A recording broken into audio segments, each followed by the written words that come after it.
Existe uma fotografia antiga, desbotada pelo tempo, que mostra uma mulher de olhar penetrante, vestida com roupas escuras típicas do século XIX. Seu rosto não revela emoções, mas seus olhos parecem guardar segredos que o tempo tentou enterrar.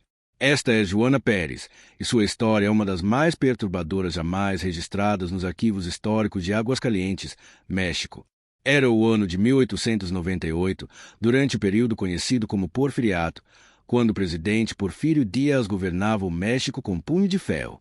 Enquanto a cidade do México experimentava uma modernização acelerada, cidades menores como Aguascalientes permaneciam presas entre dois mundos, o antigo e o novo, a superstição e a razão, o conhecido e o inexplicável.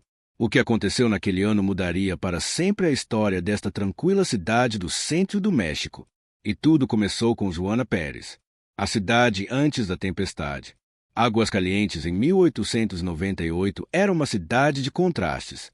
Com aproximadamente 35 mil habitantes, a localidade se orgulhava de suas águas termais, de onde vinha seu nome, e de sua crescente indústria têxtil. As ruas de paralelepípedos ecoavam com o som dos cascos de cavalo e das conversas animadas nas praças. A sociedade era rigidamente estratificada. No topo, as famílias crioulas que controlavam as haciendas e os negócios. No meio, pequenos comerciantes e artesãos. E na base, os trabalhadores indígenas mestiços que sustentavam toda a estrutura social com seu trabalho árduo. A Igreja Católica exercia enorme influência sobre a vida cotidiana. Suas campanhas tocavam marcando as horas do dia, chamando os fiéis para as missas e procissões. O padre Guadalupe Sanches era uma figura respeitada e temida, conhecido por seus sermões inflamados sobre pecado e redenção. Neste cenário aparentemente pacífico, Joana Pérez vivia uma vida discreta. Nascida em 1867, filha de trabalhadores rurais, ela havia chegado a Aguascalientes aos 15 anos, fugindo da pobreza extrema que assolava as áreas rurais do estado. Como muitas mulheres de sua condição, trabalhou como empregada doméstica em várias casas da elite local. Os vizinhos descreviam Joana como uma mulher reservada, de poucas palavras. Alguns diziam que ela tinha algo diferente em seus olhos, uma intensidade que os deixava desconfortáveis. Outros comentavam que ela conhecia remédios herbais e que as pessoas às vezes a procuravam para curar pequenas enfermidades. Na sociedade patriarcal e supersticiosa da época, uma mulher solteira, independente e com conhecimentos de medicina tradicional, era vista com desconfiança. Joana estava sempre na periferia da aceitação social, tolerada mas nunca verdadeiramente aceita. Aos 30 anos, em 1898, Joana vivia sozinha em uma pequena casa na periferia da cidade, perto do bairro de São Marcos. Ela sobrevivia fazendo trabalhos ocasionais de costura e preparando remédios herbais.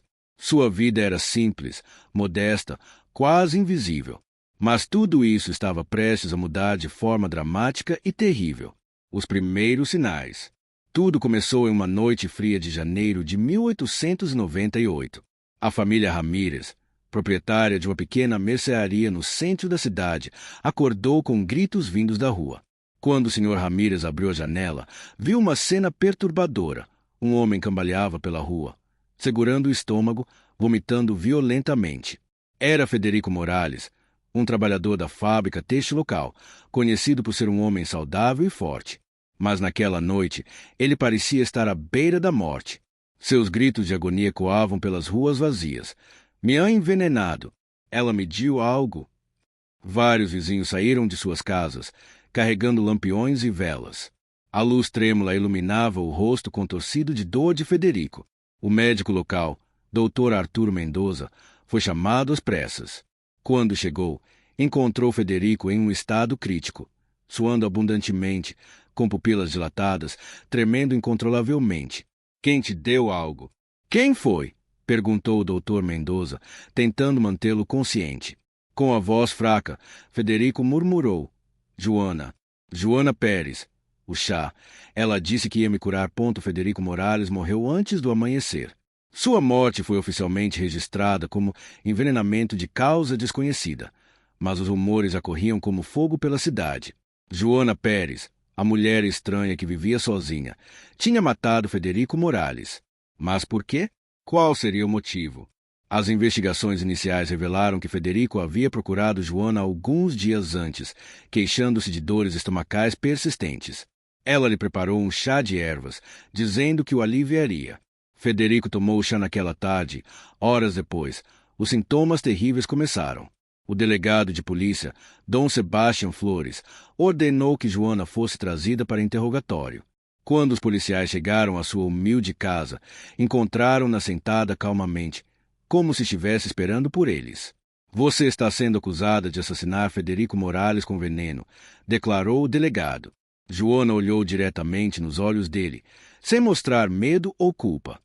Eu não o matei. Dei a ele o que sempre dei aos outros, remédios às plantas. Se ele morreu, não foi por minha causa.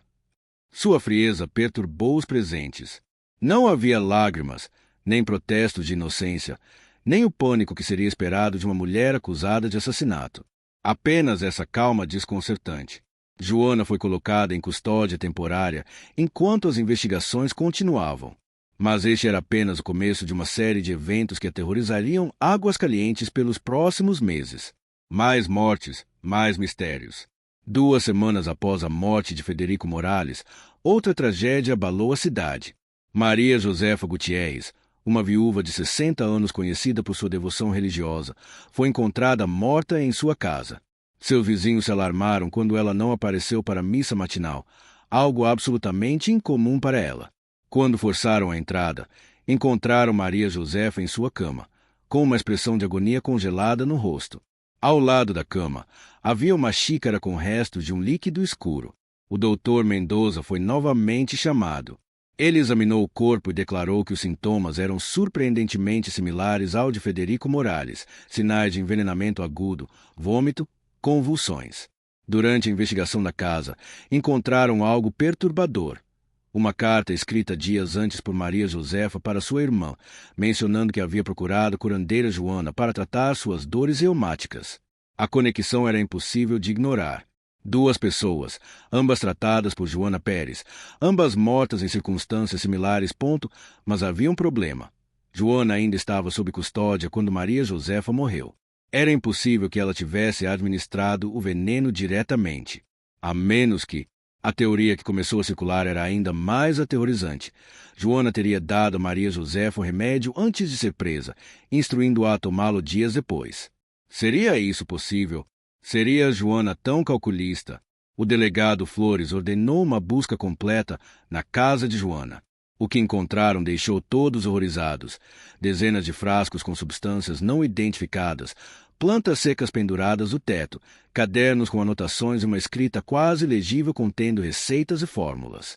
Um dos frascos foi levado ao Dr. Mendoza para análise. Ele identificou sementes de estramônio, uma planta altamente tóxica conhecida por causar alucinações, convulsões e morte.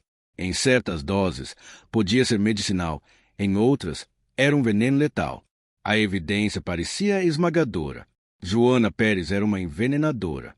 Mas então algo completamente inesperado aconteceu. O testemunho que mudou tudo. Uma semana após a morte de Maria Josefa, uma jovem mulher chamada Rosa Delgado apareceu na delegacia. Ela estava visivelmente nervosa, torcendo as mãos, mas determinada a falar. Eu preciso contar a verdade sobre Joana Pérez, ela disse ao delegado Flores. Rosa revelou que tinha sido paciente de Joana por mais de 1 ano. Sofria de epilepsia, uma condição que na época era vista como possessão demoníaca ou loucura. Nenhum médico havia conseguido ajudá-la e sua família estava desesperada. Joana me curou, Rosa disse, com lágrimas nos olhos. Os ataques pararam. Ela me deu uma mistura de ervas que tomei todos os dias e, pela primeira vez em anos, pude viver uma vida normal. O delegado ficou cético. Como sabemos que você não está mentindo para protegê-la? Rosa tinha preparação. Ela trouxe testemunhas, sua mãe, seu padre, vizinhos que confirmaram sua história. Todos atestaram que Rosa havia sofrido convulsões violentas regularmente até começar o tratamento com Joana, e que desde então os episódios haviam cessado completamente. Mais surpreendente ainda, outras pessoas começaram a aparecer. Um velho com artrite severa que Joana havia tratado. Uma mulher com problemas de fertilidade que finalmente engravidou após tomar os remédios de Joana. uma criança com febres recorrentes que foi curada. O caso estava se tornando muito mais complicado do que parecia inicialmente. Joana Pérez não era simplesmente uma envenenadora. Ela era uma curandeira genuína que havia ajudado muitas pessoas. Então, por que Federico e Maria Josefa morreram? O doutor Mendoza, intrigado, começou sua própria investigação. Ele revisitou os corpos, que ainda não haviam sido enterrados devido à investigação em andamento, e fez uma descoberta crucial. Ambas as vítimas tinham condições pré-existentes graves que não eram conhecidas. Federico Morales tinha sinais de doença hepática avançada, provavelmente devido ao alcoolismo, algo que ele escondia cuidadosamente de todos. Maria Josefa tinha um coração severamente enfraquecido. Em ambos os casos, o que poderia ser uma dose medicinal de estramônio para uma pessoa saudável teria sido letal para alguém com essas condições. Ela não os assassinou, concluiu o Dr. Mendoza. Foi uma combinação trágica de fatores. Suas condições pré-existentes, a potência das ervas e talvez um erro na dosagem. Mas não há evidência de intenção maliciosa. Mas a cidade não estava convencida. O medo havia se instalado e, em 1898, em uma sociedade dominada pela superstição, o medo era mais poderoso que a razão. O julgamento popular. A lei formal exigia um julgamento adequado, mas antes que isso pudesse acontecer, a cidade de Aguascalientes entrou em uma espécie de histeria coletiva. O padre Guadalupe Sanches, do púlpito da igreja principal, declarou que Joana Pérez era uma bruxa que havia feito pacto com o demônio. Seus sermões inflamados atraíam multidões cada vez maiores. Ele citava passagens bíblicas sobre feiticeiras e demônios, conectando-as diretamente a Joana. A Bíblia diz: "Não permitirás que uma feiticeira viva", trovejava ele. Esta mulher trouxe o mal para nossa cidade sagrada. As mulheres da elite da cidade, lideradas pela senhora Constanza de Fernandes, organizaram petições exigindo a execução imediata de Joana. Elas alegavam que nenhuma mulher decente praticaria medicina sem a autorização da igreja e dos médicos oficiais. Ironicamente, muitas dessas mesmas mulheres haviam usado discretamente remédios populares e curandeiros quando os médicos falhavam. Mas o medo e o preconceito eram mais fortes que a memória. Grafite apareceu nas paredes: "Morte à bruxa".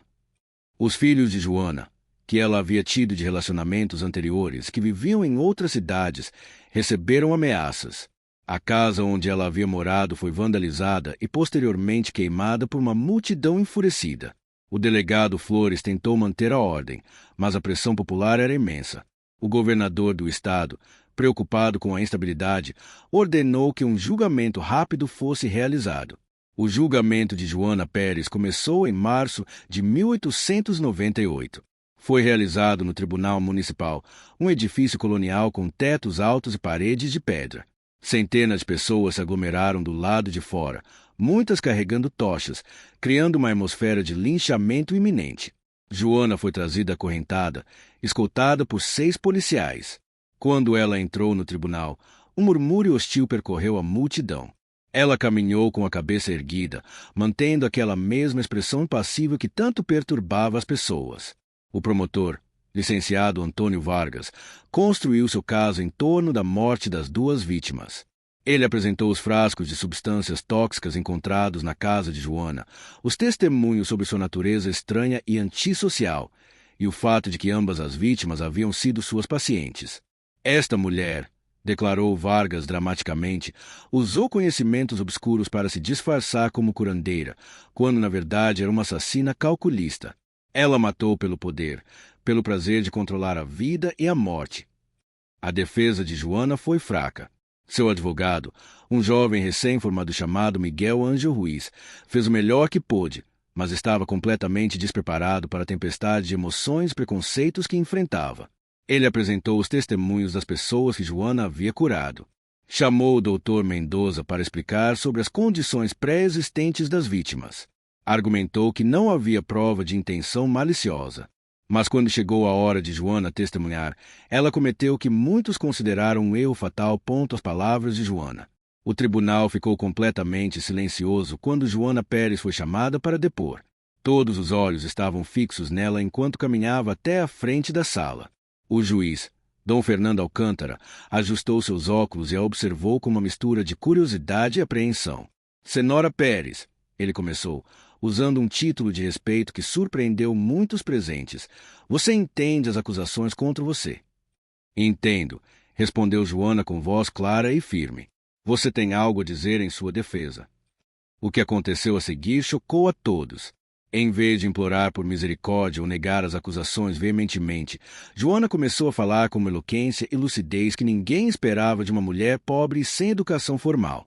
Eu nasci pobre, ela começou. Nasci mulher, nasci mestiça. 3 crimes aos olhos desta sociedade. 3 razões pelas quais minha vida não vale nada para os senhores que me julgam hoje. Um murmúrio de choque percorreu a sala. O juiz bateu o martelo. Continue, mas com respeito. Quando eu tinha 12 anos, Joana continuou. Minha mãe morreu durante o parto. Não havia parteira. Não havia médico. Ninguém vinha ajudar uma família indígena pobre nas montanhas. Ela sangrou até morrer enquanto eu segurava sua mão.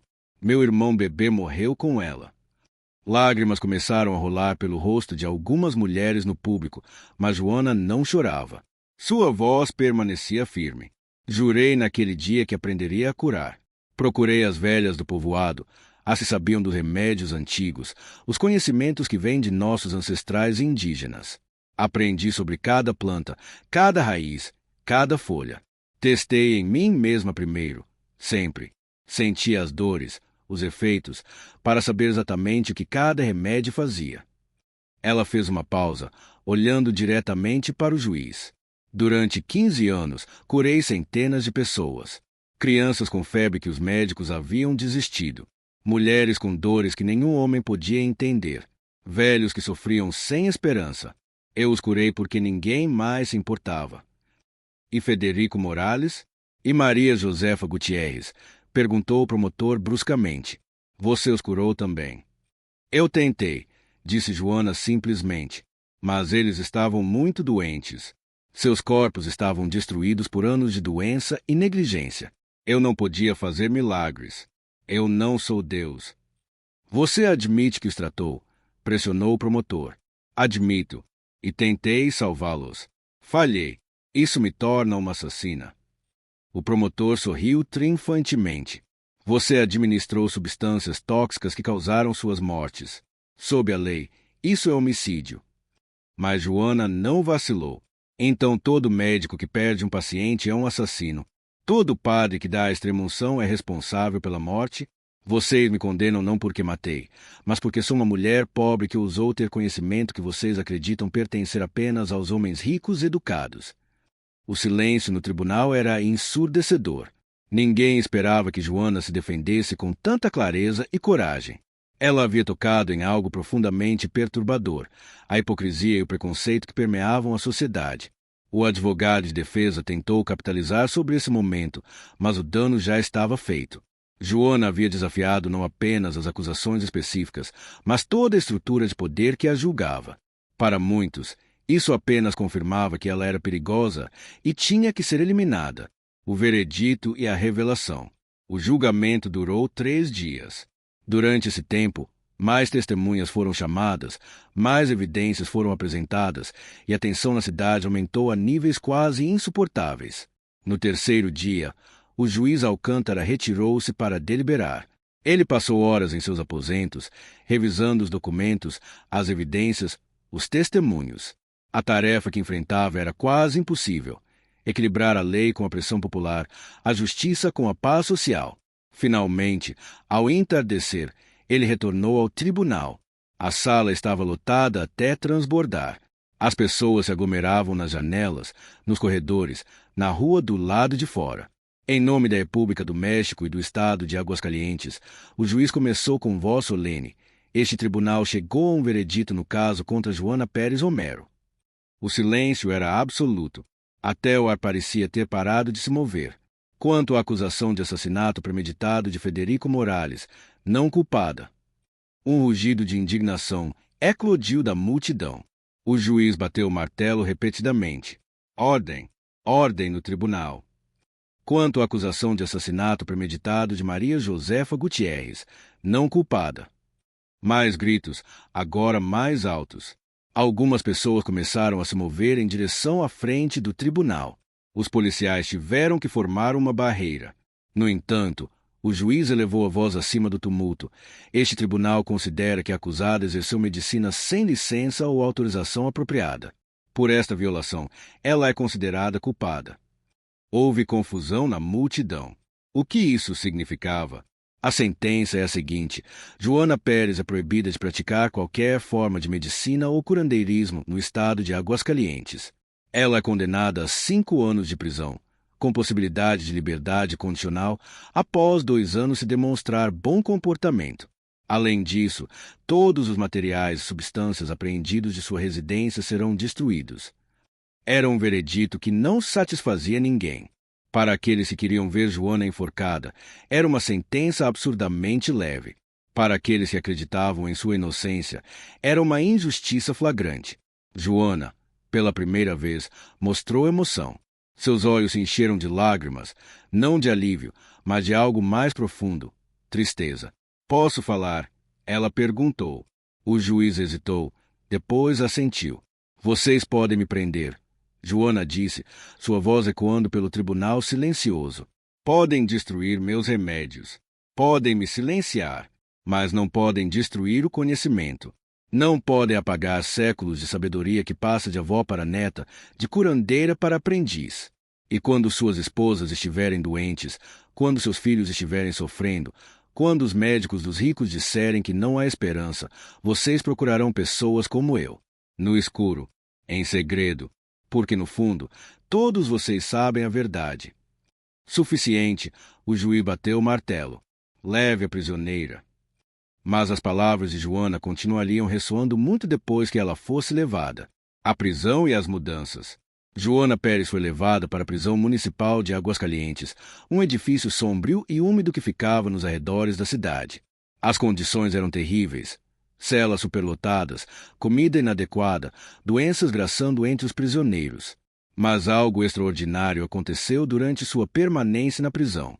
As outras prisioneiras, muitas delas mulheres pobres condenadas por pequenos crimes ou prostituição, começaram a procurar Joana para ajuda médica.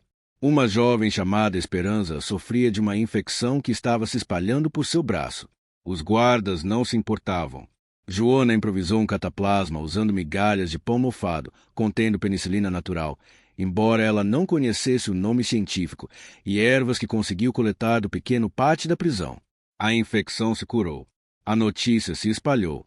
Logo, até alguns guardas começaram a pedir discretamente a ajuda de Joana para suas próprias doenças ou as de suas famílias. Ela os ajudava, não por compaixão pelos guardas, mas porque não podia negar ajuda aos que sofriam.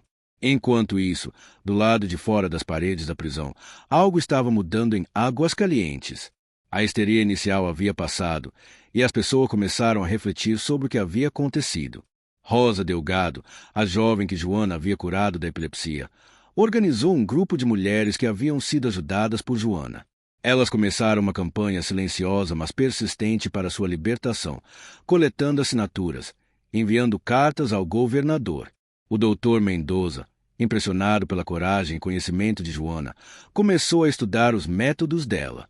Ele descobriu que muitos dos remédios herbais que ela usava tinham base científica sólida. Em seus escritos pessoais, descobertos anos depois, ele admitiu: esta mulher sem educação formal sabia mais sobre farmacologia prática do que muitos médicos treinados nas melhores escolas. Até o padre Sanches, que havia sido um de seus mais ferozes acusadores, enfrentou uma crise de consciência. Sua própria sobrinha adoeceu gravemente e nenhum tratamento médico parecia funcionar. Em desespero, ele lembrou de algo que ouvirá. Joana havia curado casos similares. Em segredo, ele visitou a prisão. Foi uma visita humilhante para um homem de seu orgulho. Joana o recebeu sem rancor. Ela descreveu um tratamento que ele deveria preparar para sua sobrinha.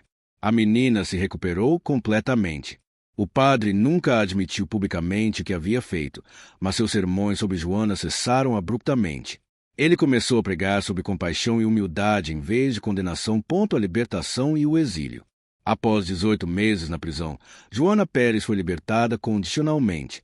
As condições de sua liberdade eram claras. Ela deveria deixar Aguascalientes e nunca mais praticar medicina de qualquer forma. No dia de sua libertação, algo inesperado aconteceu. Apesar de ser cedo pela manhã, um pequeno grupo de mulheres estava esperando na frente da prisão. Eram as mulheres que ela havia curado, lideradas por Rosa Delgado. Elas trouxeram comida, roupas limpas e dinheiro que haviam coletado. Abraçaram Joana, choraram com ela, agradeceram a ela. Você salvou minha vida, Rosa disse. Você me deu um futuro. Nunca vou esquecer. Uma a uma, as mulheres compartilharam suas histórias. Como Joana havia sido a única esperança quando todos as haviam abandonado. Como ela nunca pediu pagamento daqueles que não podiam pagar. Como ela tratava cada paciente, rico ou pobre, com o mesmo cuidado e respeito. O delegado Flores, que estava supervisionando a libertação, observava em silêncio. Ele havia sido parte da investigação e da prisão de Joana. Agora, vendo essas mulheres, ele se perguntava se a justiça havia realmente sido feita. Joana deixou Aguascalientes naquele mesmo dia. Ela viajou para o norte, para o estado de Zacatecas, onde ninguém a conhecia. Lá, sob um nome diferente, ela continuou ajudando pessoas, mais discretamente, sempre cuidadosa para não chamar a atenção das autoridades.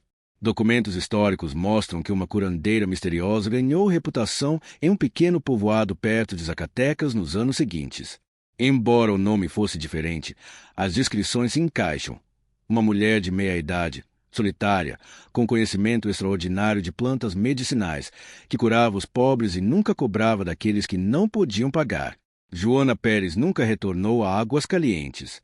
Ela morreu em 1923, aos 56 anos, em circunstâncias que permanecem obscuras. Não há registro oficial de sua morte, nenhuma lápide marcando seu túmulo. Mas sua história não morreu com ela. O legado e a verdade. Nos anos seguintes ao julgamento de Joana, algo notável aconteceu em Aguascalientes. A cidade começou a reconhecer, lentamente, o valor do conhecimento tradicional. O doutor Mendoza escreveu vários artigos médicos incorporando remédios herbais que ele havia aprendido estudando os métodos de Joana. Ele se tornou um pioneiro no que décadas depois seria chamado de medicina integrativa. As mulheres que Joana havia curado transmitiram seus conhecimentos para suas filhas e netas. Pequenos cadernos com receitas de remédios herbais começaram a circular discretamente entre famílias. Rosa Delgado, em particular, tornou-se uma defensora apaixonada do direito das mulheres de praticar medicina tradicional. Ela trabalhou com outras mulheres para criar uma espécie de cooperativa de parteiras e curandeiras que operava semilegalmente, ajudando as comunidades mais pobres. Mas o que realmente aconteceu, em 1898, Joana Pérez era inocente ou culpada. A verdade, como muitas vezes acontece, é mais complexa do que qualquer narrativa simples. Investigações modernas dos registros históricos sugerem o seguinte cenário.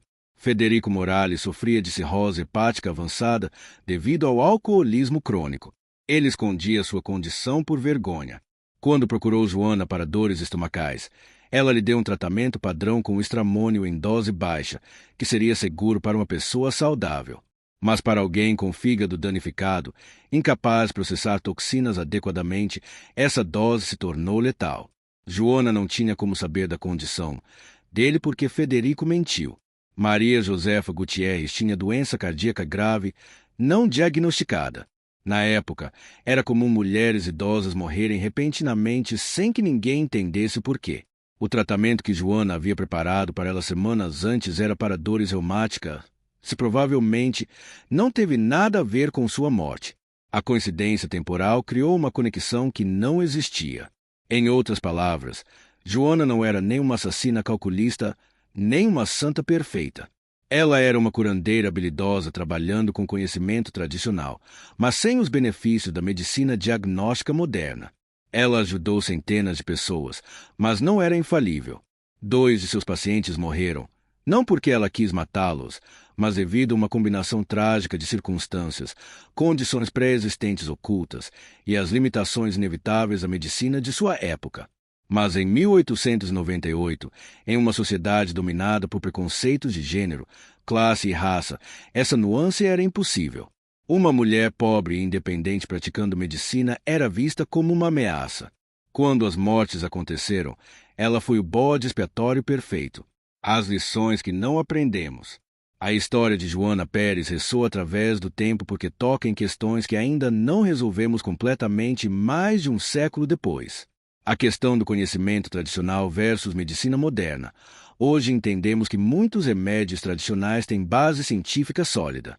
A aspirina vem da casca do salgueiro. A digoxina, usada para problemas cardíacos, vem da dedaleira. Muitos antibióticos têm origem em fungos e plantas. Mas em 1898, havia uma guerra cultural entre o conhecimento oficial dos médicos treinados, quase todos homens, quase todos ricos, e o conhecimento não oficial das curandeiras, parteiras e herbalistas, quase todas mulheres, muitas pobres ou indígenas. Joana estava presa no meio dessa guerra. Ela possuía conhecimento genuíno, transmitido por gerações, testado através de séculos de experiência. Mas porque ela era mulher, pobre e mestiça, seu conhecimento foi deslegitimado e criminalizado. A questão do gênero e poder. Por que uma mulher praticando medicina era vista como ameaça? Porque na sociedade patriarcal de 1898, mulheres que tinham conhecimento e poder independente desafiavam a ordem social estabelecida. Joana não dependia de marido. Não pedia permissão à igreja. Não se curvava às autoridades masculinas. Para muitos, isso era mais perturbador do que qualquer acusação de envenenamento. A questão da classe e raça. Se Joana tivesse sido uma mulher rica e de pele clara, teria sido julgada da mesma forma? Provavelmente não.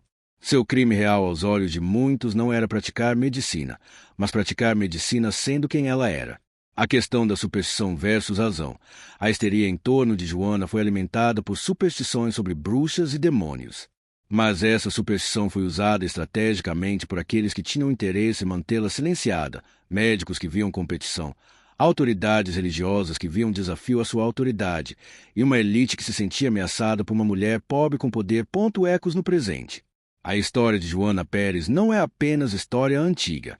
Ela ecoa de maneira surpreendente em nosso mundo moderno. Na África e na Ásia, curandeiros tradicionais ainda são perseguidos, suas práticas criminalizadas, seu conhecimento desvalorizado, enquanto empresas farmacêuticas ocidentais patenteiam os mesmos remédios que essas comunidades usaram por gerações. Na América Latina, parteiras indígenas ainda enfrentam discriminação e obstáculos legais, apesar de terem taxas de mortalidade materna mais baixas em algumas regiões do que hospitais oficiais. Em todo o mundo, mulheres que desafiam normas sociais, que possuem conhecimento que ameaça estruturas de poder, ainda são silenciadas, desacreditadas, punidas. O caso de Joana Pérez nos lembra que a justiça muitas vezes é influenciada por preconceitos profundamente enraizados, que o medo e a superstição podem ser armas poderosas contra aqueles que são diferentes, que o progresso frequentemente vem de lugares inesperados, de pessoas que a sociedade tentou marginalizar. Epílogo: a fotografia que sobreviveu. Hoje, aquela fotografia de Joana Pérez reside nos arquivos históricos de Aguascalientes. Poucos visitantes a veem. Ainda menos conhecem sua história completa. Mas aqueles que olham profundamente para aquela imagem antiga veem algo notável. Não os olhos de uma assassina ou de uma bruxa, mas os olhos de uma mulher que ousou ter conhecimento em um mundo que não queria que ela o tivesse. Que ousou ajudar pessoas em um sistema que queria mantê-la impotente. Que ousou existir com dignidade em uma sociedade que tentou destruí-la. A história de Joana Pérez é sobre injustiça, mas também sobre resistência. Sobre preconceito, mas também sobre coragem. Sobre silenciamento, mas também sobre um legado que se recusa a morrer. Ela é um lembrete de que a história não é apenas sobre reis e presidentes, sobre grandes batalhas e tratados. É também sobre pessoas comuns fazendo coisas extraordinárias, frequentemente às custas de grande sofrimento pessoal. E é um lembrete de que devemos questionar as narrativas que recebemos, examinar nossos próprios preconceitos e reconhecer que aqueles que a sociedade condena hoje podem ser aqueles que a história vindica amanhã. A fotografia permanece, silenciosa mas eloquente, testemunha de uma vida que recusou-se a ser apagada. Não deixe esta história morrer. A história de Joana Pérez quase foi perdida para sempre. Durante décadas, Ela permaneceu enterrada em arquivos empoeirados, uma nota de rodapé esquecida na história de Aguascalientes. Sua voz foi silenciada em vida e quase foi silenciada pela história. Mas agora você conhece sua história. E com esse conhecimento vem uma responsabilidade. O que você pode fazer? 1. Compartilhe esta história. Cada pessoa que aprende sobre Joana Pérez é uma pessoa que pode reconhecer injustiças similares em nosso próprio tempo. Compartilhe com amigos, família, nas redes sociais. Use as hashtags. Hashtag Joana Pérez, hashtag História Oculta, hashtag Mulheres na História, hashtag Aguascalientes 1898. 2. Pesquise mais. Esta é apenas uma história. Quantas outras Joanas existem nos arquivos históricos do seu país, da sua cidade? Mulheres cujas histórias foram silenciadas, distorcidas ou esquecidas. Visite arquivos locais. Fale com idosos em sua comunidade. Preserve essas histórias antes que seja tarde demais. 3. Reconheça o conhecimento tradicional. Se você conhece curandeiras, parteiras, herbalistas em sua comunidade, valorize seu conhecimento. Eles são guardiões de sabedoria que vem de séculos de experiência. Não deixe que esse conhecimento morra com a geração atual. 4. Questione narrativas oficiais. Quando você ouvir sobre alguém sendo demonizado, especialmente se for uma mulher, uma pessoa pobre ou alguém de uma minoria, pergunte-se: estou ouvindo a história completa? Que preconceitos podem estar moldando esta narrativa? 5. Apoie causas relevantes. Existem organizações hoje que trabalham para preservar a medicina tradicional, que lutam pelos direitos de curandeiras indígenas, que combatem a discriminação de gênero no sistema de saúde. Considere apoiá-las com tempo ou recursos. 6. Ensine às próximas gerações. Se você é professor, pai, mãe ou mentor, compartilhe histórias como a de Joana Pérez com os jovens. Ensine-os a pensar criticamente, a questionar injustiças, a valorizar conhecimento de fontes diversas. Uma mensagem final. A verdadeira tragédia da história de Joana Pérez não foi apenas o que aconteceu com ela em 1898. Foi também os séculos de conhecimento que foram perdidos quando mulheres como ela foram silenciadas. Foi as vidas que poderiam ter sido salvas se seu conhecimento tivesse sido respeitado em vez de criminalizado. Não podemos mudar o passado, mas podemos escolher que lições levamos dele para o presente. Podemos escolher ouvir vozes marginalizadas. Podemos escolher questionar nossas suposições. Podemos escolher valorizar conhecimento de todas as fontes, não apenas aquelas sancionadas pelas instituições oficiais. A história de Joana Pérez não terminou em 1923, quando ela morreu. Ela continua cada vez que alguém a lembra, cada vez que alguém luta contra injustiças similares, cada vez que alguém escolhe coragem sob conformidade. Agora é sua vez de carregar essa história adiante. Não a deixe morrer no esquecimento novamente. Um convite. Se esta história tocou você, se ela fez você pensar ou sentir algo profundo, então ela cumpriu seu propósito. Mas não deixe que termine aqui. Procure histórias similares em sua própria comunidade. Todos os lugares têm suas Joanas, pessoas que foram marginalizadas, silenciadas, mas que fizeram contribuições importantes. Visite museus locais. Fale com historiadores de sua região. Leia arquivos antigos. Entreviste idosos antes que suas memórias se percam. E quando você encontrar essas histórias, e você encontrará, compartilhe-as. Escreva sobre elas. Fale sobre elas. Ensine-as. Porque cada história preservada é uma vitória contra o esquecimento. Cada voz recuperada é uma luz acesa na escuridão da história. Joana Pérez não pode mais falar por si mesma, mas nós podemos falar por ela. E ao fazer isso, falamos por todos aqueles cujas vozes foram silenciadas injustamente. Você leu até aqui porque algo nesta história ressoou com você. Não deixe essa ressonância desaparecer. Haja sobre ela.